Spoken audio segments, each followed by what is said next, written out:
The family will be greeted by a victim advocate who then meets the family, talks to them about the situation, and that victim advocate will stay with them through the process to answer their questions about court process, investigation, things that are going on, just so they won't feel lost and they are connected. Oftentimes these cases take months to get to court, and sometimes the families get discouraged. They move off because the primary breadwinner's in jail, and it's very difficult to keep the victims together. So we're hoping that the victim advocate here will be able to pull resources in the community, make contacts and referrals, and keep our victims' family whole, start that road to recovery for them. Previously, when a child reported an allegation of abuse or molestation, they had to go to the police department where they told their story about what happened. It could be really uncomfortable for them. Right, they're walking around in hallways with people that are, with adults that are there for because they're in trouble, men with guns and badges. It's just a very intimidating process for them.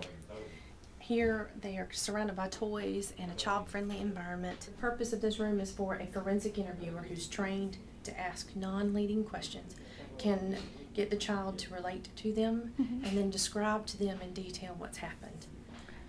It's done by an impartial and trained forensic interviewer so that we can remove the idea that there's one purpose behind the interview. So law enforcement and the Department of Family and Children Services and any mental health treatment that's involved in this watches the interview in the next room, because this room records the entire interview process. This is where the team meets while the interview is taking place. The forensic interviewer is associated here with the Advocacy Center. She or he is not hired by law enforcement or by social services, so that they are impartial.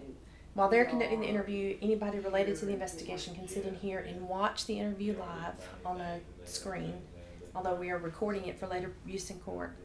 And then they can meet together afterwards to talk about what the next steps are, whether or not there will be an arrest, whether or not there needs to be more investigation, what services need to be provided to the family. Okay.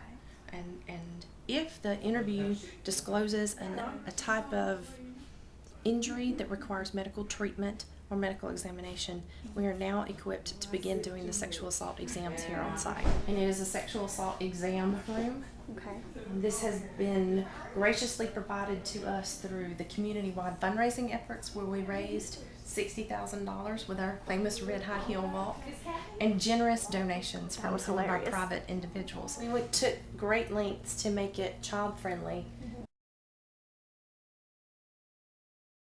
I am just delighted to be a part of making sure that the Child Advocacy Center gets the resources that it needs to help with law enforcement investigations of child victims.